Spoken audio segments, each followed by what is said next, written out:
أعوذ بالله من الشيطان الرجيم. بسم الله الرحمن الرحيم. قالوا سواء علينا أوعظت أم لم تكن من الواعظين إن هذا إلا خلق الأولين وما نحن بمعذبين فكذبوه فأهلكناهم إن في ذلك لآية وما كان أكثرهم مؤمنين وإن ربك لهو العزيز الرحيم. അസ്സലാമു അലൈക്കും വറഹ്മത്തുള്ളാഹി വബറകാതുഹു. ഖുർആൻ പദം 1249 ദിവസത്തിലേക്ക് എല്ലാവരെയും ഹാർദമായി സ്വാഗതം ചെയ്യുന്നു. പരിശുദ്ധ ഖുർആനിലെ 26-ാമത്തെ അധ്യായമായ സൂറത്തു ശുഅറയിലെ 136 മുതൽ 140 വരെയുള്ള ആയത്തുകളാണ് ഇന്ന് പഠന വിധേയമാക്കുന്നത്. ക്ലാസ് ആരംഭിക്കുന്നതിനായി ആദരണീയനായ ഡോക്ടർ എ.ഐ. വിലായത്തുള്ള സാഹിബിനെ ക്ഷണിക്കുന്നു. അസ്സലാമു അലൈക്കും വറഹ്മത്തുള്ളാഹി വബറകാതുഹു. أعوذ بالله من الشيطان الرجيم. بسم الله الرحمن الرحيم. قالوا سواء علينا أوعظت أم لم تكن من الواعظين إن هذا إلا خلق الأولين وما نحن بمعذبين فكذبوه فأهلكناهم إن في ذلك لآية وما كان أكثرهم مؤمنين وإن ربك لهو العزيز الرحيم. صدق الله العلي العظيم.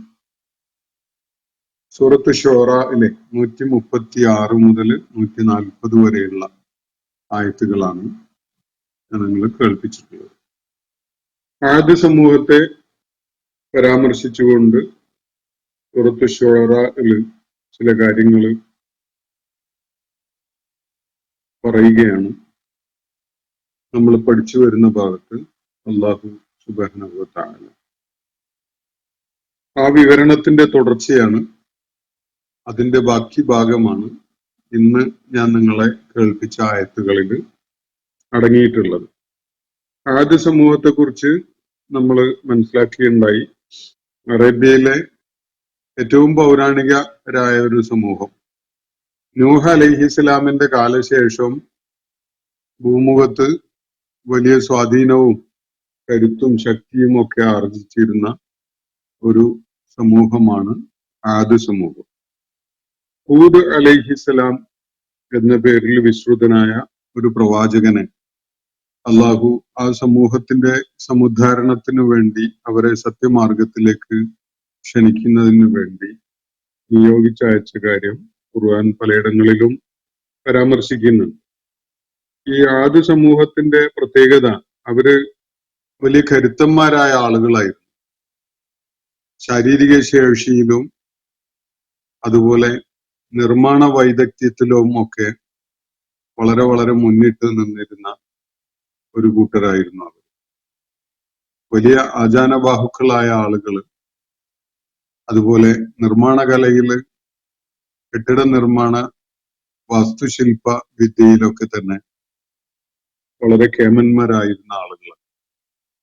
വലിയ സ്മാരക സൗധങ്ങളും താമസത്തിന് സുഖലോലുപതയുടെ എല്ലാ സാധ്യതകളെയും പ്രയോജനപ്പെടുത്തിക്കൊണ്ടുള്ള വലിയ രമ്യഹർമ്മ്യങ്ങളും കൊട്ടാരങ്ങളും ഒക്കെ നിർമ്മിച്ചുകൊണ്ട് അതില് ഊറ്റം കൊള്ളുകയായിരുന്നു അവർ. അവരുടെ രമ്യഹർമ്മ്യങ്ങളിൽ നിത്യതയോടുകൂടി കഴിയുന്നവരാണ് അവര് എന്ന വിധത്തിലാണ് അവരുടെ ജീവിതത്തോടുള്ള സമീപനവും നിലപാടുകളും ഒക്കെ കണ്ടാൽ എല്ലാവർക്കും തോന്നുക. എന്തെങ്കിലും കാരണത്താൽ അവരോട് ഇടഞ്ഞ ആളുകളെ അവര് അതികഠിനമായി, അതിക്രൂരമായി കൈകാര്യം ചെയ്യുമായിരുന്നു. വൈദാ ബത്തഷ്തും ജബ്ബാരീൻ, അവരാരെയെങ്കിലും ദ്രോഹിക്കുകയാണെങ്കിൽ അതികഠിനമായി അതിക്രൂരമായി അവരുടെ പ്രതിയോഗികളെ ദ്രോഹിക്കുമായിരുന്നു. യാതൊരു തത്വദീക്ഷയും നീതിബോധവും ഒന്നുമില്ലാതെ അതികഠിനമായി തങ്ങളുടെ പ്രതിയോഗികളെ വകവരുത്തുക എന്നതായിരുന്നു അവരുടെ രീതി. അവരോട് അള്ളാഹുവിനെ ഭയപ്പെടുക, ദൂതനെ അനുസരിക്കുക എന്ന നിർദ്ദേശങ്ങൾ നൽകിക്കൊണ്ടാണ് ഹൂദ് അലൈഹിസ്സലാം അവരുടെ അടുക്കലേക്ക് വരുന്നത്. നിങ്ങൾക്ക് അറിവുള്ള ഒട്ടേറെ സംഗതികളില് നിങ്ങൾ ദൈവിക സഹായം ലഭിച്ചിട്ടുള്ളവരാണ്. നിങ്ങൾക്കതിനെ കുറിച്ച് നന്നായി അറിയാം. അങ്ങനെ ദൈവിക സഹായങ്ങൾ നിങ്ങൾക്ക് നൽകപ്പെട്ടിട്ടുണ്ട്. ആ സഹായങ്ങളൊക്കെയും നിങ്ങൾക്ക് തന്നിട്ടുള്ള അള്ളാഹുവിന് നിങ്ങൾ വഴിപ്പെട്ടുകൊണ്ട് കഴിയണം.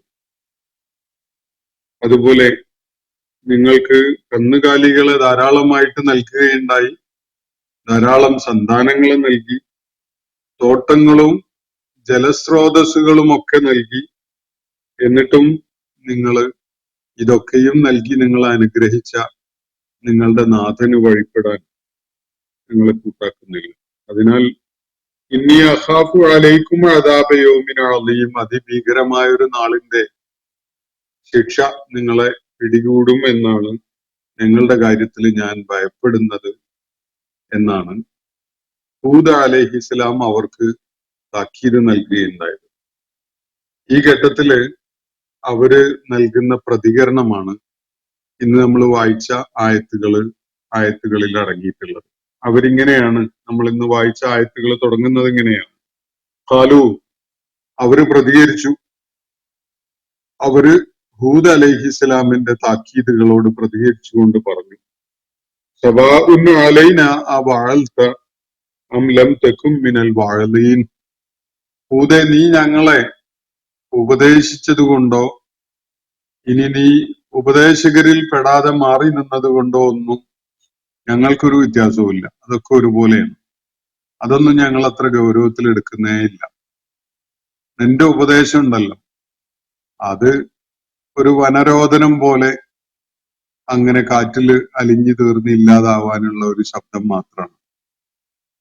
നീ ഉപദേശം നൽകിയാലും നീ ഉപദേശമൊന്നും തരാതെ മാറി നിൽക്കുന്നവനായാലും ഞങ്ങൾക്ക് വലിയ വ്യത്യാസമൊന്നുമില്ല, അതൊക്കെ ഒരുപോലെയാണ് എന്നാണ് അങ്ങേയറ്റത്തെ ധാർഷ്ട്യത്തോടുകൂടി ആദ് സമൂഹം ഹൂദ് അലൈഹിസ്സലാമിനോട് പറയുകയുണ്ടായി. സവാഉൻ അലൈന, ഞങ്ങൾക്ക് ഒരുപോലെയാണ്, രണ്ടും ഒരുപോലെയാണ്. അവഅൽത അം ലം തകും മിനൽ വാഇലീൻ, നീ ഞങ്ങൾക്ക് സാരോപദേശങ്ങൾ നൽകി എങ്കിൽ, അല്ലെങ്കിൽ നൽകിയില്ല, ഉപദേശങ്ങളൊന്നും നൽകാത്തവനായി നീ മാറി നിന്നു. ഇത് ഞങ്ങളെ സംബന്ധിച്ചിടത്തോളം ഇതൊന്നും ഒരു വിഷയമല്ല. ഇതാണ് അവര് പ്രതികരണമായിട്ട് നൽകിയിട്ടുണ്ടായത്. ചരിത്രത്തില് ദൈവികമായ മാർഗദർശനത്തിന് വേണ്ടി ഒരുപാട് തേടിക്കൊണ്ടിരുന്ന ആളുകളുടെ കഥകളൊക്കെ നമുക്കറിയാം. നബി സല്ലല്ലാഹു അലൈഹി വസല്ലമയുടെ പ്രബോധന ദൗത്യം തുടങ്ങുന്ന ഘട്ടത്തിൽ, അല്ലെങ്കിൽ അതിന്റെ തൊട്ടു മുമ്പായിട്ടൊക്കെ അറേബ്യയിൽ തന്നെ ലോകം ചെന്ന് പതിച്ചിട്ടുണ്ടായിരുന്ന അന്ധകാരത്തിൽ നിന്ന് കണ്ണ് തുറപ്പിക്കുന്ന ഒരു മാർഗദർശനം തങ്ങൾക്ക് വേണ്ടതുണ്ട് എന്ന് ആഗ്രഹിച്ചുകൊണ്ട്, അത് തേടിക്കൊണ്ട്, അത് കൊതിച്ചുകൊണ്ട് ദീർഘമായ യാത്രകളൊക്കെ നടത്തിയ ആളുകളെ കുറിച്ചുള്ള പരാമർശങ്ങൾ ചരിത്രത്തിൽ കാണാൻ സാധിക്കും. മനുഷ്യനെ സംബന്ധിച്ചിടത്തോളം ജീവിതത്തിന്റെ അന്തരാർത്ഥങ്ങളെ ബോധ്യപ്പെടുത്തുന്ന ഒരു തിരിച്ചറിവിൻ്റെതായ ഒരു ജീവിത വീക്ഷണം കരഗതമായിട്ടില്ലെങ്കിൽ അവന്റെ ജീവിതം ലക്ഷ്യരഹിതമായ കാറ്റിലും കോളിലും പെട്ട കപ്പല് പോലെയോ, അല്ലെങ്കിൽ കാറ്റിൽ ആടിയുലയുന്ന ഒരു വസ്തു പോലെയോ ഒക്കെ ആയിട്ട് മാറും. ജീവിതം പ്രത്യേകിച്ച് ഒരു ആങ്കറേജ് ഇല്ലാതെ, ഒരു നങ്കൂരമില്ലാതെ, ഒന്നിലും അടിസ്ഥാനപ്പെടുത്തിക്കൊണ്ടുള്ളതല്ലാത്ത ഒരവസ്ഥ അത് ലക്ഷ്യരഹിതമായ ഒരു ജീവിതത്തിലേക്ക് മനുഷ്യനെ തള്ളിവിടും. ഇത് വലിയ അപകടം ഉണ്ടാക്കുന്ന കാര്യമാണ് എന്നത് അനുഭവത്തിലൂടെ എല്ലാവരും തിരിച്ചറിഞ്ഞിട്ടുണ്ടാകും. എന്നാൽ ഇവിടെ ഹൂദ് അലൈഹിസ്സലാമിന്റെ നാട്ടിലെ ആളുകള്, ആദ് സമൂഹത്തിൽപ്പെട്ട ആളുകള് ഹൂദ് അലൈഹിസ്സലാം അവർക്ക് പകർന്നു നൽകുന്ന ജീവിത ദർശനം അവർക്ക് ഏറ്റവും അനിവാര്യമായ ഒരു മാർഗദർശനം, ദൈവികമായിട്ട് ചുമതലപ്പെടുത്തപ്പെട്ട കാര്യം അദ്ദേഹം നിർവഹിച്ചുകൊണ്ടിരുന്നപ്പോ അതിനോട് വേണ്ട പരിഗണനയോ ശ്രദ്ധയോ കൊടുക്കാതിരുന്ന ആ സമൂഹത്തെ താക്കീത് ചെയ്തുകൊണ്ട് അതികഠിനമായ ഒരു നാളിന്റെ ശിക്ഷ നിങ്ങളെ പിടികൂടും എന്ന് അവരെ മുന്നറിയിപ്പ് നൽകിക്കൊണ്ട് ഹൂദ് അലൈഹിസ്സലാം സംസാരിച്ചപ്പോ അവരുടെ പ്രതികരണം ഇങ്ങനെയാണ്: സവാഉൻ അലൈന അവഅൽത അം ലം തകും മിനൽ വാഇലീൻ. നീ ഹൂദേ, നീ വലിയ ഉപദേശം നൽകി എന്ന് വെച്ചാലും നൽകിയില്ല എന്ന് വെച്ചാലും ഞങ്ങളെ സംബന്ധിച്ചിടത്തോളം അതൊക്കെ ഒരുപോലെയാണ്, ഞങ്ങൾ അതൊക്കെ അത്രയൊക്കെ കാണുന്നുള്ളൂ എന്നാണ് അവര് വലിയ ധിക്കാര മനസ്ഥിതിയോടെ, ധാർഷ്ട്യത്തോടെ ഹൂദ് അലൈഹിസ്സലാമിന്റെ ദൗത്യത്തെയും അദ്ദേഹത്തിന്റെ സന്ദേശത്തെയും സ്ലൈറ്റ് ചെയ്തുകൊണ്ട്, അതിനെ നിസ്സാരമായി കണ്ടുകൊണ്ട് സംസാരിക്കുകയുണ്ടായത്. എന്നിട്ട് അവര് തുടർന്ന് പറഞ്ഞത് ഇൻ ഹാദാ ഇല്ലാ ഖുലുഖുൽ അവ്വലീൻ. ഇതൊക്കെ നമ്മള് പഴയ പഴംപുരാണങ്ങളുടെ ഭാഗമായിട്ട് എത്ര കേട്ടതാണ്. ഇതാണ് അവരുടെ പ്രതികരണം. ഇൻ ഹാദാ ഇല്ലാ ഖുലുഖുൽ അവ്വലീൻ. ഇത് പൂർവികരായ ആളുകളുടെ പണ്ടേക്കും പണ്ടേ പറഞ്ഞു കേട്ടിട്ടുള്ള ഒരു വർത്താനാണ്, അല്ലെങ്കിൽ അവരുടെ ഒരു സ്വഭാവശീലമൊക്കെയാണ്. അതിലൊന്നും വലിയ കഴമ്പില്ല എന്നാണ് ഈ ആദ് സമൂഹത്തിലെ ആളുകൾ പറയുന്നത്. നമ്മളെ സംബന്ധിച്ചിടത്തോളം ആദ് സമൂഹം തന്നെ ഏറ്റവും പൗരാണികരായ സമൂഹങ്ങളുടെ കൂട്ടത്തിൽ ഒന്നാണ്. നൂഹ് അലൈഹിസ്സലാമിന്റെ കാലശേഷം ലോകത്ത് ഏറ്റവും ശക്തി ആർജിച്ച ഒരു സമൂഹമാണ് ആദ് സമൂഹം. അവരിലേക്ക് നിയോഗിക്കപ്പെട്ട പ്രവാചകനെ പരിഹസിച്ചുകൊണ്ട് പറയുന്നത്, ഈ പറഞ്ഞുകൊണ്ടിരിക്കുന്ന കാര്യങ്ങളൊക്കെ പണ്ട് പണ്ടേ നമ്മളിവിടെ പൂർവികര് പറഞ്ഞു കേട്ടിട്ടുള്ള ഓരോ കാര്യങ്ങളാണ്. അതൊക്കെ വളരെ അതിൻ്റെയൊക്കെ അത്രയൊക്കെ അതിന് പ്രാധാന്യമുള്ളൂ എന്ന നിലക്കാണ് അവരുടെ പ്രതികരണം. ഈ ആയത്തിന് അതുപോലെ വമാ നഹ്നു ബിമുഅദ്ദബീൻ, ഈ പറയുന്ന പോലെ ഞങ്ങള് ശിക്ഷിക്കപ്പെടാനൊന്നും പോകുന്നില്ല. അതികഠിനമായ ശിക്ഷ നൽകപ്പെടുന്ന അതിഭീകരമായ ഒരു നാളിനെ കുറിച്ച് ഹൂദ് അലൈഹിസ്സലാം അവർക്ക് താക്കീത് നൽകുകയുണ്ടായല്ലോ. അതിനോട് പ്രതികരിച്ചുകൊണ്ട് ആദ് സമൂഹം പറഞ്ഞത് വമാ നഹ്നു ബിമുഅദ്ദബീൻ, ഞങ്ങൾ അങ്ങനെ ശിക്ഷ ഏറ്റുവാങ്ങാനൊന്നും പോകുന്നില്ല, ഞങ്ങൾക്ക് അങ്ങനെ ശിക്ഷയൊന്നും ഉണ്ടാവില്ല. ഇതൊക്കെ പഴംപുരാണങ്ങളുടെ ഭാഗമായിട്ട് പഴയ സമൂഹങ്ങൾ പലതവണ ആവർത്തിച്ച് അങ്ങനെ പറഞ്ഞുകൊണ്ടിരിക്കുന്ന കാര്യങ്ങൾ മാത്രമാണ് എന്നാണ് അവർ പറഞ്ഞത്. അപ്പൊ ഇൻ ഹാദ ഇല്ല ഖുലുഖുൽ അവ്വലീൻ. വേറൊരു ആംഗിളില് ഈ ആയത്ത് വിശദീകരിക്കപ്പെടുന്നത് ഞങ്ങൾ പിൻപറ്റുന്നത് പുതിയൊരു കാര്യമൊന്നുമല്ല, പണ്ടേക്കും പണ്ടേ ഞങ്ങളുടെ പൂർവികരായ ആളുകള് നെഞ്ചേറ്റിയ, അവര് വിലമതിച്ചു പോന്നിട്ടുള്ള അതേ കാര്യങ്ങൾ തന്നെയാണ് ഞങ്ങളും ഇപ്പോ ഫോളോ ചെയ്യുന്നത്.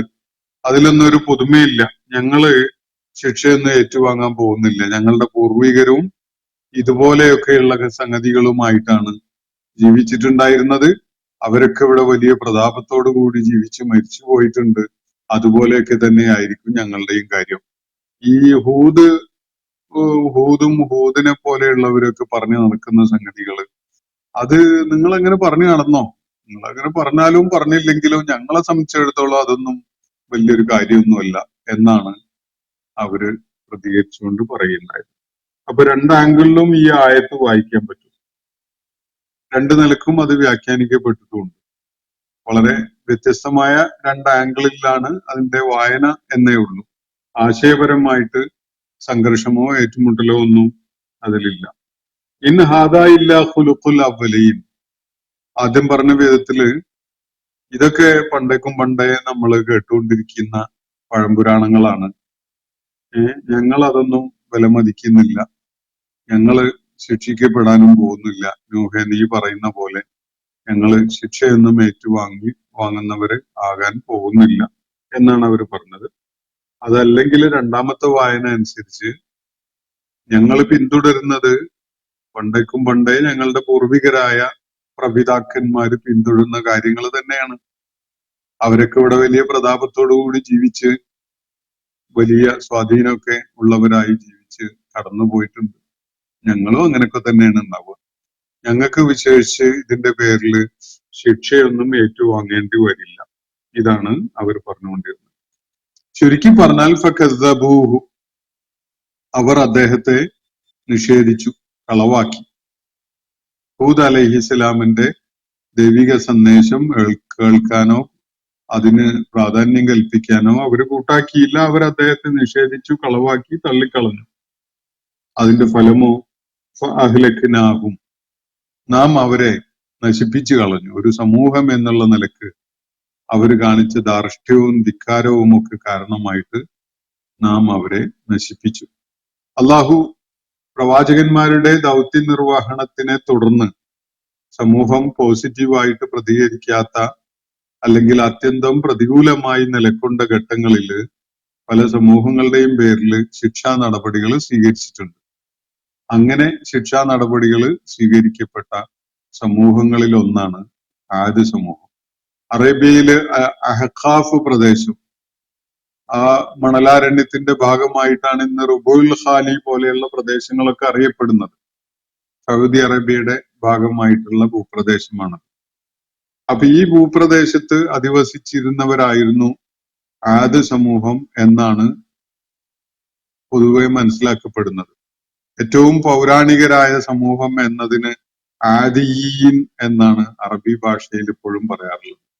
ആദിയീൻ എന്ന് പറഞ്ഞാൽ ആദ് സമൂഹത്തിന്റെ കൂട്ടര് അല്ലെങ്കിൽ ആ വിഭാഗത്തിൽപ്പെട്ടവര് എന്നൊക്കെ.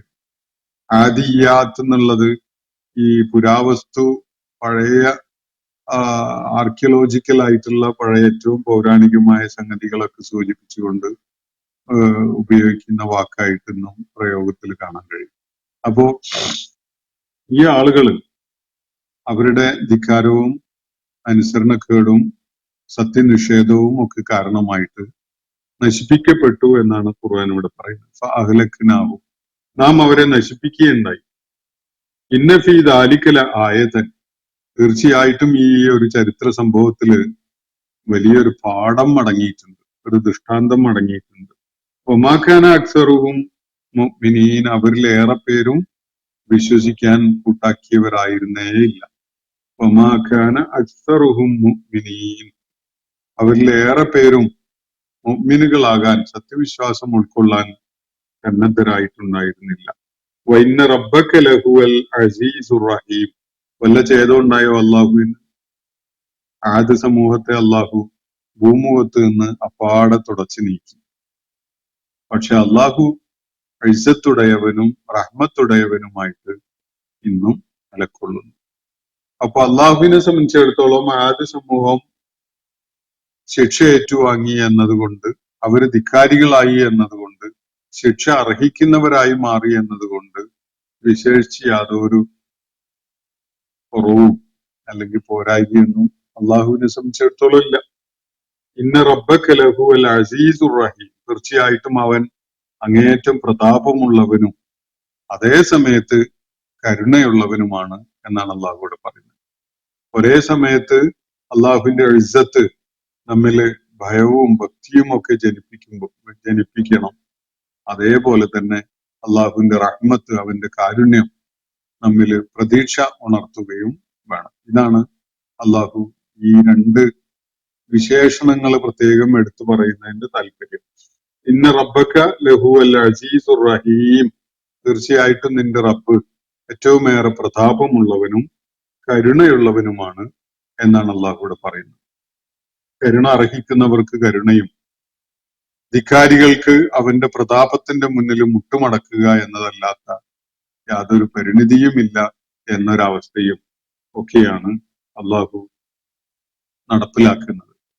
അപ്പോ ആദ് സമൂഹത്തെ നശിപ്പിച്ചത് എങ്ങനെ എന്ന കാര്യം വിശുദ്ധ ഖുർആനിൽ വേറെ പലയിടങ്ങളിലും വിവരിക്കുന്നുണ്ട്. ആദ് സംബന്ധമായിട്ടുള്ള വിവരണം ഇവിടെ അവസാനിക്കുകയാണ് ഈ സൂറത്തിലേത്. എന്നാൽ വേറെ പല സൂറത്തുകളിലും അവർ നശിപ്പിക്കപ്പെട്ടത് ഏതു വിധമാണ് എന്നത് വ്യക്തമാക്കുന്നുണ്ട്. വലിയ കാറ്റടിച്ച് വീശി മേഘങ്ങള് ആകാശത്തിൽ ഉരുണ്ടുകൂടി അതിശക്തമായ മഴ പെയ്യും, തങ്ങൾക്ക് നല്ല മഴ കിട്ടാൻ പോകുന്നു എന്ന വിധത്തില് ആനന്ദ തുന്തിതരായിട്ട് തുള്ളിച്ചാടി നടക്കുകയായിരുന്നു ആ ശിക്ഷ വരുന്നതിന്റെ തുടക്കഘട്ടത്തിലെ ആദ്യ സമൂഹം. വിദൂരതയിൽ നിന്ന് മഴ വരുന്നതിന്റെ ആരവവും ഇരമ്പലും ഒക്കെ കേട്ട് അവര് അതീവ സന്തുഷ്ടരാവുകയായിരുന്നു. നല്ല മഴ വരികയാണ്, അടച്ചു പിടിച്ച മഴ എന്ന വിധത്തിൽ അവർ വലിയ ആഹ്ലാദത്തിലായിരുന്നു. തങ്ങൾക്ക് വലിയ അനുഗ്രഹത്തിന്റെ മഴ വർഷിക്കാൻ പോകുന്നു എന്ന പ്രതീക്ഷയിൽ.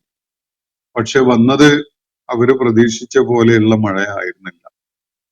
അടുത്ത 8 ദിവസം നീണ്ടു നിന്ന, 8 പകലും 7 രാവും നീണ്ടു നിന്ന അതിശക്തമായ കാറ്റും മഴയും പ്രകൃതിക്ഷോഭവുമാണ് ആദ്യ സമൂഹത്തിനെ, അവരിൽ ഓരോരുത്തരെയും തന്നെ നിലംപരിശാക്കി കളഞ്ഞു.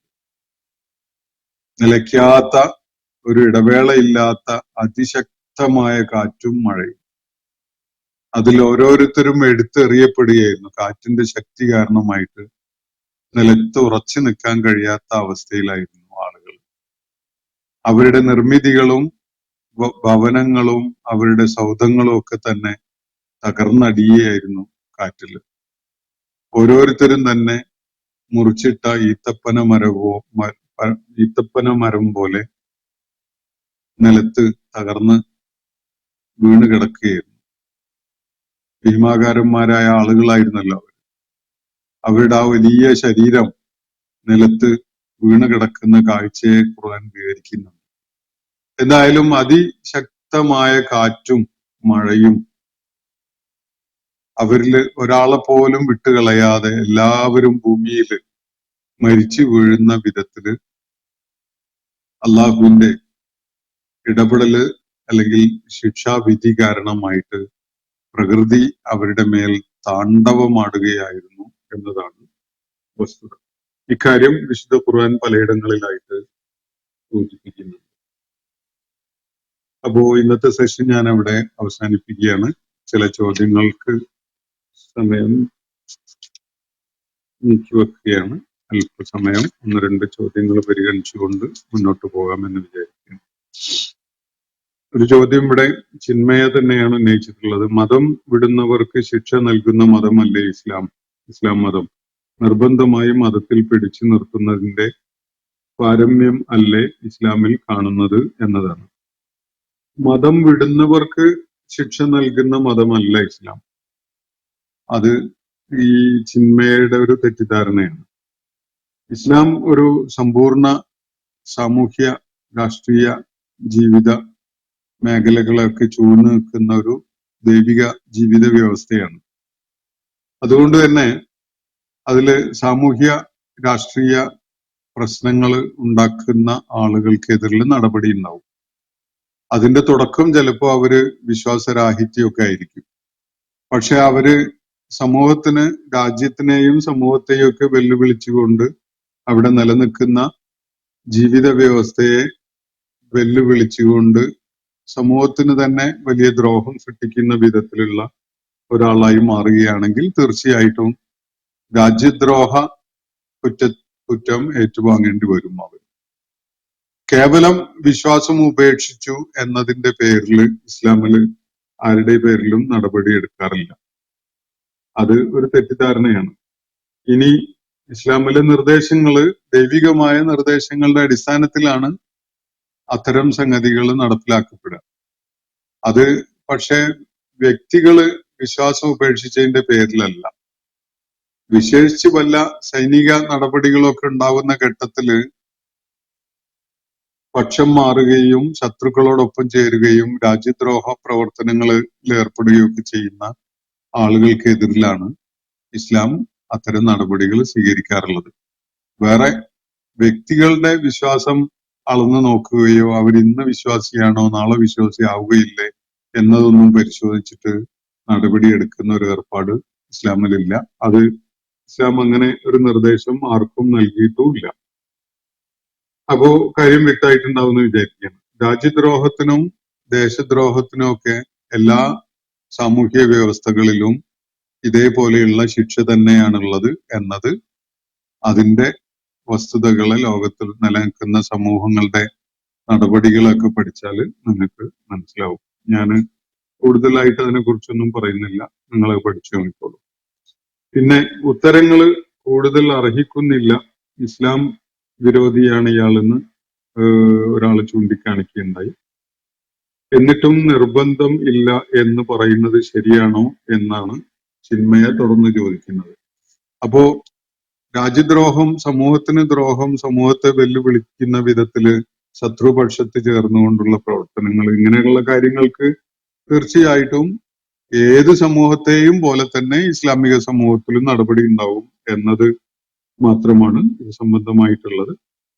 എന്നിട്ട് ഈ രാജ്യദ്രോഹ കുറ്റം, സമൂഹത്തിന് ദ്രോഹകരമായിട്ടുള്ള കാര്യങ്ങൾ ചെയ്യുന്നതിന്റെ പേരിലുള്ള നടപടി, ഇതിന്റെ പേരിൽ നിർബന്ധിച്ച് മതപരിവർത്തനം നടത്തുകയാണ് അവരെ എന്ന് നിങ്ങൾ കൺക്ലൂഡ് ചെയ്യുകയാണെങ്കിൽ, ലോകത്ത് ഇന്ന് നിലനിൽക്കുന്ന ഭാഗികമായിട്ടെങ്കിലും ഇസ്ലാമികമായിട്ട് നിലകൊള്ളുന്ന രാജ്യങ്ങളിൽ അധിവസിക്കുന്ന എത്രയോ ലക്ഷക്കണക്കിന് ഇസ്ലാമേതര സമൂഹത്തിൽപ്പെട്ട ആളുകളുണ്ട്. അവരെ ആരാണ് നിർബന്ധിക്കുന്നത്? ഇവർക്കാർക്കും ഇസ്ലാമിലേക്ക് വരാനുള്ള നിർബന്ധം ഉണ്ടാവുന്നില്ല. ഇന്ത്യയിൽ പോലും 800 വർഷം മുസ്ലിം ഭരണാധികാരികള്, പൂർണ്ണമായ ഇസ്ലാമിക സമൂഹങ്ങളോ അല്ലെങ്കിൽ ഭരണം എന്നൊന്നും പറയാൻ പറ്റില്ലെങ്കിൽ പോലും അവര് ഒരു ഒരു സ്കെലിറ്റൽ ഫ്രെയിം എന്നുള്ള നിലയ്ക്ക് ഇസ്ലാമിനെ ആധാരമാക്കിക്കൊണ്ട് തന്നെ ഭരണം നടത്തിയ ആളുകളാണ്. അവര് ദീർഘമായ കാലം ഇവിടെ ഭരണം നടത്തിയിട്ട് വളരെ കുറഞ്ഞ ആളുകൾ മാത്രമാണ് ഇസ്ലാമിലേക്ക് വന്നിട്ടൊക്കെയുള്ളത്. ഒരുപാട് ആളുകള് അല്ലെങ്കിൽ ബഹുഭൂരിപക്ഷം ആളുകളും ഇസ്ലാമിന് വെളിയിലായിട്ട് തന്നെയാണ് നിലകൊള്ളുന്നത്. അതുകൊണ്ടാണ് ഇന്ത്യയില് ഇപ്പോഴും ഇത്രയുമേറെ മുസ്ലിമേതര വിഭാഗത്തിൽപ്പെട്ട ആളുകൾ ഉള്ളത്. ഇത് ലോകത്തെ എല്ലാ ഭാഗങ്ങളിലും അങ്ങനെ തന്നെയാണ്. ഇസ്ലാമിക സമൂഹം അല്ലെങ്കിൽ ഇസ്ലാമിക ഭരണ സംവിധാനം ആരെയും വിശ്വാസ മാർഗത്തിലേക്ക് കടന്നു വരാൻ നിർബന്ധിക്കില്ല. അതേസമയത്ത് സത്യവും അസത്യവും വ്യക്തമാക്കി കൊടുക്കുന്ന സംരംഭങ്ങളും പ്രവർത്തനങ്ങളും ഒക്കെ ഉണ്ടാവും. ആവശ്യമുള്ളവർക്ക് സത്യമാർഗം സ്വീകരിക്കാം, അല്ലാത്തവർക്ക് അവര് തിരഞ്ഞെടുക്കുന്ന വഴിയിലൂടെ നീങ്ങാം. പക്ഷെ സമൂഹത്തിനും രാജ്യത്തിനും ദ്രോഹകരമായ കാര്യങ്ങളിൽ ഏർപ്പെടുമ്പോൾ തീർച്ചയായിട്ടും ഒരു രാഷ്ട്ര നിയമം എന്നുള്ള നിലക്ക് അവർക്കെതിരിൽ നടപടി ഉണ്ടാകും എന്നതാണ് വസ്തുത. അപ്പോ ജിമെയിലിനോ മറ്റോ പറഞ്ഞിട്ടുള്ള ഒരു പ്രൊഫൈലിന് ഒരു കാര്യം, ചിന്മയ ഉത്തരങ്ങൾ കൂടുതൽ അർഹിക്കുന്നില്ല, ഇസ്ലാം വിരോധിയാണ്, എല്ലാത്തിനും മറുപടി പറയണമെന്നില്ല, പക്ഷെ ചാപ്പ കുത്തേണ്ടതില്ല എന്നൊക്കെയാണ് അദ്ദേഹം ചൂണ്ടിക്കാണിക്കുന്നത്. അദ്ദേഹത്തിന്റെ നിരീക്ഷണത്തിന്റെ സ്പിരിറ്റ് ഞാൻ ഉൾക്കൊള്ളുന്നുണ്ട്, കൂടുതലൊന്നും അതേക്കുറിച്ച് പറയുന്നില്ല. പിന്നെ ചിന്മയ ഉത്തരങ്ങൾ കൂടുതൽ അർഹിക്കുന്നില്ല എന്ന്, ഇസ്ലാം വിരോധിയാണ് എന്നൊക്കെ ചിന്മയ തന്നെ ആവർത്തിച്ചൊന്ന് കുറിച്ചിട്ട് കണ്ടിട്ടുണ്ട്. അദ്ദേഹത്തിന്റെ നിലപാട് എന്തോ ആവട്ടെ, അത് അദ്ദേഹത്തിന്റെ ചോയ്സ് ആണ്, നമ്മൾ അതിൽ ഇടപെടുന്നൊന്നുമില്ല. ഉന്നയിക്കപ്പെടുന്ന വിഷയങ്ങൾക്ക് പ്രതികരണം നൽകുക എന്നത് മാത്രമാണ് നമ്മളിവിടെ ചെയ്യുന്നത്. പിന്നെ ചിന്മയ പറഞ്ഞിട്ടുള്ള മറ്റൊരു കാര്യം, സത്യവിശ്വാസികളല്ലാത്തവരോട് നിരന്തരം യുദ്ധം ചെയ്യുക, അവർ നിങ്ങളിൽ രൂക്ഷത കണ്ടെത്തണം എന്നൊക്കെ പറയുന്ന മതം എവിടെയാണ് ബലപ്രയോഗത്തിനെതിരാവുന്നത് എന്നാണ്. ഇസ്ലാം സ്വീകരിക്കാത്ത ആളുകൾക്കെതിരിൽ ഇസ്ലാമിലേക്ക് വരാൻ യാതൊരു ബലപ്രയോഗവും ഇസ്ലാമിക സമൂഹത്തിന്റെ ഭാഗത്തുനിന്ന് ഉണ്ടാവുകയില്ല. എന്നാൽ ഇസ്ലാമിനോട് വിരോധം കാണിച്ചുകൊണ്ട് രാഷ്ട്രീയമായി സംഘടിക്കുകയും ഇസ്ലാമിക സമൂഹത്തിനും രാഷ്ട്രത്തിനും എതിരിൽ നിരന്തരം ഉപചാപങ്ങളിൽ ഏർപ്പെടുകയൊക്കെ ചെയ്തുകൊണ്ട് ഇസ്ലാമിക സമൂഹത്തെ തകർക്കാൻ വേണ്ടി ശ്രമിച്ചുകൊണ്ടിരിക്കുന്ന ആളുകൾക്കെതിരിൽ തീർച്ചയായിട്ടും രാഷ്ട്രീയമായ നടപടികൾ ഉണ്ടാകും. അത് ഇസ്ലാം മാത്രമല്ല, ലോകത്തെ ഏത് സംഘടിത സമൂഹവും അങ്ങനെ തന്നെയാണ് അതിൽ ചെയ്യുക. അവരുടെ നിലനിൽപ്പിനെ ചോദ്യം ചെയ്യുന്ന വിധത്തില് അക്രമപരമായിട്ട് അവർക്കെതിരിൽ പ്രവർത്തിച്ചു കൊണ്ടിരിക്കുന്ന ആളുകൾക്കെതിരിൽ നടപടി ഉണ്ടാവും എന്നത് സ്വാഭാവികമാണ്. അത് അവർ ഇസ്ലാമിലേക്ക് വരാൻ വേണ്ടിയുള്ള ഒരു നടപടി എന്നുള്ള നിലക്കല്ല. ഒരിക്കലും അതൊരു ഉപാധിയായിട്ട് ഇസ്ലാം വെക്കാറുമില്ല. അവര് സ്വതന്ത്രരായിട്ട് ജീവിക്കുന്ന അവസ്ഥയിൽ ഇസ്ലാം അവർക്ക് സത്യമായി ബോധ്യപ്പെടുകയാണെങ്കിൽ ഇസ്ലാമിലേക്ക് വരിക എന്നതല്ലാതെ, എന്നാൽ സമൂഹത്തിൽ അവർ വലിയ അപകടകാരികളായി മാറുമ്പോൾ തീർച്ചയായിട്ടും രാജ്യദ്രോഹത്തിന്റെ പേരിലും സാമൂഹ്യദ്രോഹത്തിന്റെ പേരിലും ഒക്കെയുള്ള നടപടികൾ മറ്റേത് സമൂഹത്തിലും ഉണ്ടാകുന്ന പോലെ ഇസ്ലാമിക സമൂഹത്തിലും ഉണ്ടാകും. അവർക്കെതിരിൽ ഒരു കാരണവുമില്ലാതെ നിരന്തരമായി യുദ്ധം ചെയ്യാൻ ഇസ്ലാം ആവശ്യപ്പെടുന്നില്ല. അത് നിങ്ങളുടെ ഭാവനാവിലാസമാണ്. നിങ്ങളോട് യുദ്ധം ചെയ്യുന്നവരോടും നിങ്ങളെ വീടുകളിൽ നിന്ന് പുറത്താക്കിയവരോടും നിങ്ങളെ നാട്ടില് സ്വൈരജീവിതം സാധ്യമല്ലാത്തതാക്കി മാറ്റിയവരോടും ഒക്കെയാണ് യുദ്ധം ചെയ്യാൻ ഇസ്ലാം നിർദ്ദേശിച്ചിട്ടുള്ളത്. അത് വിശുദ്ധ ഖുർആനിൽ വളരെ വ്യക്തമായിട്ട് പറയുകയും ചെയ്തിട്ടുണ്ട്. അപ്പോ വ്യക്തമായിട്ടുണ്ടാവുമെന്ന് വിചാരിക്കുകയാണ്. ചിന്മയുടെ മറ്റൊരു ചോദ്യം, ഒരു മതചിഹ്നവും ആർക്കും അപ്രസക്തമല്ല. അത് വിഗ്രഹങ്ങളായാലും മസ്ജിദ് കെട്ടിടമായാലും മക്കയായാലും ശവകുടീരമായാലും. തീർച്ചയായിട്ടും ഓരോ മതവിഭാഗങ്ങളുടെയും ചിഹ്നങ്ങളും പ്രതീകങ്ങളും ഒക്കെ അവർക്ക് വിലപ്പെട്ടത് തന്നെ ആയിരിക്കണം. അതില് തർക്കമൊന്നുമില്ല. അതുകൊണ്ട് അവയെ അകാരണമായിട്ട് മറ്റു മതങ്ങളുടെ മതവിഭാഗങ്ങളുടെ അത്തരം ചിഹ്നങ്ങളെ ആക്രമിക്കാനോ നശിപ്പിക്കാനോ ഒന്നും ഇസ്ലാം ഒരാൾക്കും അനുവാദം കൊടുക്കുന്നില്ല. അവരുടെ ആരാധ്യന്മാരെ തെറി വിളിക്കാനോ അല്ലെങ്കിൽ അവരെ നിന്ദിക്കാനോ ഒന്നും ഇസ്ലാം അനുവദിക്കുന്നില്ല. എന്നാൽ വസ്തുതകള് വെളിപ്പെടുത്തിക്കൊണ്ട് ജനങ്ങളോട് സംസാരിക്കേണ്ടതുണ്ട്. ഇതാണ്, അത് വളരെ ഡെലിക്കേറ്റ് ആയിട്ടുള്ള ഒരു ബാലൻസിങ് ആണ്. അത് ഏതെങ്കിലും മതവിഭാഗത്തോടോ സമൂഹത്തോടോ അക്രമം ചെയ്യാനോ അവരുടെ ഏതെങ്കിലും മതചിഹ്നങ്ങളെ അപമാനിച്ചുകൊണ്ടോ അവഹേളിച്ചുകൊണ്ടോ നടപടിയെടുക്കാനോ ഇസ്ലാം അനുവദിക്കാത്തപ്പോൾ തന്നെ ബുദ്ധിപരമായ തലത്തില് അത്തരം മതവിഭാഗങ്ങൾ ഉയർത്തി കാണിക്കുന്ന വിശ്വാസങ്ങളും അവരുടെ പ്രതീകങ്ങളും ചിഹ്നങ്ങളും അടിസ്ഥാനരഹിതമായതും ബുദ്ധിരഹിതമായതുമാണ് എന്നത് ജനങ്ങളുടെ മുന്നിൽ വെളിപ്പെടുത്തി പറയുക എന്നത് ഇസ്ലാം പഠിപ്പിക്കുന്ന ഒരു കാര്യമാണ്. അതിന്റെ അർത്ഥം അവരെ ദ്രോഹിക്കുക, അവരുടെ അത്തരം സംഗതികളെ നശിപ്പിക്കുക എന്നതൊന്നും ഇസ്ലാം ആവശ്യപ്പെടുന്ന കാര്യമേ അല്ല. അത് വർജിക്കേണ്ട വിധത്തില് അത് മൗഢ്യമാണ് എന്ന് ഓരോരുത്തർക്കും ബോധ്യപ്പെടുമ്പോൾ അവരതങ്ങ് ഉപേക്ഷിക്കും. അവരുടെ ഇടങ്ങളിൽ നിന്ന് അത് എടുത്തു കളയും. അത് സ്വാഭാവികമായിട്ട് സംഭവിക്കുന്ന ഒരു കാര്യമാണ്. ഒരു പ്രദേശത്തുള്ള ആളുകള് വിഗ്രഹാരാധകരായിരുന്നു, അവര് ഇസ്ലാമാണ് സത്യം എന്ന് മനസ്സിലാക്കുന്നവരായി മാറിയാൽ സ്വാഭാവികമായിട്ടും അവര് ആ സത്യമാർഗത്തിലേക്ക് കടന്നു വരുമ്പോ അവരുടെ പഴയ വിഗ്രഹങ്ങളും പ്രതിഷ്ഠകളും ഒക്കെ അവർ ഉപേക്ഷിക്കും, അത് കൈയൊഴിയും, ഒരു പക്ഷെ അത് കൊണ്ട് കളഞ്ഞെന്നും വരും. അത് വേറൊരു വിഷയമാണ്. അത് ഇസ്ലാം നിർദ്ദേശിക്കുന്ന മറ്റുള്ളവരുടെ കാര്യത്തിൽ മുസ്ലിങ്ങൾ ചെയ്യേണ്ടത് എന്ന നിലക്ക് നിർദ്ദേശിച്ചൊരു കാര്യമല്ല. അത് ഓരോരുത്തരും ഉപേക്ഷിക്കും എന്നതാണ് അത് സംബന്ധമായിട്ടുള്ള കാര്യം. പിന്നെ ജിമെയിൽ എന്നുള്ളൊരു സംഗതി, ഇന്ത്യ പാകിസ്ഥാൻ യുദ്ധം നടക്കുന്ന സാഹചര്യത്തിൽ പാക് സൈന്യത്തിനെതിരെ യുദ്ധം ചെയ്യുക എന്ന ഉത്തരവ് എല്ലാ കാലത്തും നിലനിൽക്കുമോ? ചിന്മയ, താങ്കളുടെ വായനയിൽ ചില പ്രശ്നം കാണുന്നു, പൂർണ്ണമായിട്ടും വായിക്കാൻ ശ്രമിക്കുക. അപ്പോ ഇന്ത്യ പാക് യുദ്ധ സാഹചര്യത്തില് പാക് സൈന്യത്തിനെതിരിൽ യുദ്ധം ചെയ്യുക എന്നുള്ളത് ഇന്ത്യയിൽ നിർദ്ദേശമായിട്ട് നൽകപ്പെടുമ്പോൾ ഇതിലൊരു പൊതു തത്വമുള്ളത് ഇസ്ലാമില് നീതിക്ക് വേണ്ടിയും സത്യത്തിനു വേണ്ടിയും ആണ് മുസ്ലിമീങ്ങൾ പോരാടേണ്ടത്. ഇന്ത്യയുടെ പക്ഷം നീതിയും സത്യവും ഉയർത്തിപ്പിടിക്കുന്നതാണെങ്കിൽ തീർച്ചയായിട്ടും മുസ്ലിങ്ങൾ ആ പക്ഷത്ത് തന്നെ നിലകൊള്ളേണ്ടതുണ്ട്. എന്നാൽ അക്രമപരമായിട്ടുള്ള യുദ്ധമാണ് നമ്മുടെ രാജ്യം നടത്തുന്നതെങ്കിൽ അതിനെ മുസ്ലിങ്ങൾ എന്നുള്ള നിലക്ക് പിന്തുണക്കുക എന്നുള്ളത് മുസ്ലിങ്ങളെ സംബന്ധിച്ചിടത്തോളം, വ്യക്തിപരമായിട്ട് ഇസ്ലാമിൽ വിശ്വാസമുള്ള ആളുകളെ സംബന്ധിച്ചിടത്തോളം സാധ്യമായ ഒരു സംഗതിയല്ല.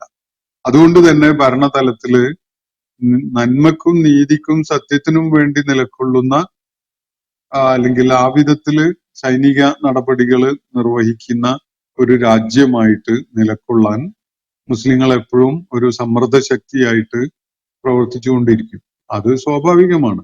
അത് രാജ്യത്തിനോടുള്ള പ്രതിബദ്ധതയുടെ കൂടി ഭാഗമാണ്. നമ്മുടെ രാജ്യം നന്മക്ക് വേണ്ടി നിലകൊള്ളണം, നീതിക്ക് വേണ്ടി, മർദ്ദകനെതിരിൽ മർദ്ദിതർക്ക് വേണ്ടി നിലകൊള്ളുന്നവരായി മാറണം. അങ്ങനെ ചെയ്യുമ്പോൾ തീർച്ചയായിട്ടും അത് ഏത് രാജ്യത്തിനെതിരായാലും സത്യത്തിനും നന്മക്കും നീതിക്കും വേണ്ടി പോരാടുക എന്നത് നമ്മുടെ രാജ്യം ഒരു ദൗത്യമായി നിർവഹിക്കുമ്പോൾ തീർച്ചയായിട്ടും നമ്മൾ അതോടൊപ്പം ഉണ്ടാവും. അക്രമം ചെയ്യുകയാണെങ്കിൽ തീർച്ചയായിട്ടും അങ്ങനെ ചെയ്തു എന്ന് പറയല്ല, പക്ഷെ അങ്ങനെ ചെയ്യാൻ സാഹചര്യം ഇല്ലാണ്ടാക്കാൻ പരമാവധി ഒരു സമ്മർദ്ദ ശക്തി എന്നുള്ള നിലക്ക് എല്ലാവരും ശ്രമിച്ചുകൊണ്ടിരിക്കും. അതേ സമയത്ത് അക്രമത്തിന്റെ മാർഗം നമ്മുടെ രാജ്യം സ്വീകരിക്കുമ്പോൾ അത് സൈനികമായിട്ട് എന്നല്ല, രാഷ്ട്രീയമായിട്ട് തന്നെ അക്രമങ്ങള് നമ്മുടെ നേതാക്കന്മാരോ ഭരണനായകന്മാരോ ചെയ്യുന്നുണ്ടെങ്കിൽ നമുക്ക് അതിന്റെ കൂടെ നിൽക്കാൻ പറ്റൂലല്ലോ. അതുപോലെയൊക്കെ തന്നെ ആണ് സൈനികമായ കാര്യവും. നീതിക്കും നന്മക്കും സത്യത്തിനും ഒക്കെ വേണ്ടി നിലകൊള്ളുമ്പോൾ അതിന്റെ കൂടെ നിലകൊള്ളും. അക്രമത്തിനു വേണ്ടിയാകുമ്പോൾ മർദ്ദിതർക്ക് എതിരില് അനീതിക്ക്, ഉദാഹരണമായിട്ട് സമീപകാലത്തെ ഫലസ്തീൻ നേരിട്ട പ്രശ്നങ്ങളിൽ നമ്മുടെ പ്രധാനമന്ത്രി ഉൾപ്പെടെ തുടക്കത്തിൽ സ്വീകരിച്ച നിലപാടുകൾ വളരെ അക്രമപരമായതായിരുന്നു എന്നതും, അതുപോലെ ലോകരാഷ്ട്രങ്ങളുടെ പ്രതിഷേധം വിളിച്ചു വരുത്തിയതാണ് എന്നതും ഒക്കെ എല്ലാവർക്കും അറിയുന്ന കാര്യമാണ്. അത്തരം സംഗതികളെ പിന്തുണക്കുക എന്നുള്ളത് മുസ്ലിങ്ങളെ സംബന്ധിച്ചിടത്തോളം സാധിക്കുകയില്ല എന്ന് തന്നെയാണ് എനിക്ക് വ്യക്തമാക്കാനുള്ളത്. അപ്പോ മറ്റൊന്ന്, രണ്ട് രാജ്യങ്ങൾ തമ്മിലുള്ള യുദ്ധം പോലെയല്ല ഒരേ രാജ്യത്തിൽ ജീവിക്കുന്ന ജനങ്ങളെ മതവിശ്വാസം സ്വീകരിക്കാത്തതിന്റെ പേരിൽ ആക്രമിക്കുന്നത്. ഇത് ഇവിടെ ഇന്ത്യയിൽ ചെയ്യുന്ന ഒരേ ഒരു വിഭാഗം ഞാൻ കണ്ടിട്ടുള്ളത് സംഘപരിവാരാണ്. അവരാണ് ജയ് ശ്രീറാം എന്ന് വിളിക്കാൻ വേണ്ടി ആളുകളെ നിർബന്ധിച്ചുകൊണ്ട് അവരുടെ മുതുക് തല്ലി ഒടിക്കുന്നത്, അതുപോലെ ക്രിസ്ത്യൻ പാതിരിയെയും കുടുംബത്തെയും ചുട്ടുകൊന്നു കളഞ്ഞത്, അതുപോലെ ഇപ്പോഴും പലയിടങ്ങളിലും തങ്ങളുടെ വിശ്വാസം മറ്റുള്ളവരുടെ മേൽ അടിച്ചേൽപ്പിച്ചുകൊണ്ട് ആട്ടിറച്ചി കഴിക്കുന്ന ആളുകളെ അത് പശുവിന്റെ ഇറച്ചിയാണെന്ന് പോലും പറഞ്ഞുകൊണ്ട് തല്ലിക്കൊല്ലുകയും അക്രമങ്ങൾ അയച്ചുവിടുകയൊക്കെ ചെയ്യുന്നത്. ഇങ്ങനെ ഒരു സംഗതി രാജ്യത്ത് വേറെ ഒരു വിഭാഗവും ചെയ്യുന്നതായിട്ട് നമുക്ക് കാണാൻ സാധ്യമല്ല. ഹിന്ദുത്വത്തിന്റെ ആളുകൾ മാത്രമാണ് അത് ചെയ്യുന്നതായിട്ട് കാണാൻ സാധിച്ചിട്ടുള്ളത്. ഇവിടെ ആരോപിക്കുന്നത് എന്നിട്ട് അതിവിടെ ഇസ്ലാമിന്റെ പേരിലാണ്. അത് ഓരോരുത്തർക്കും ആലോചിച്ച് നോക്കുക എന്താണ് സത്യം എന്നുള്ളത്.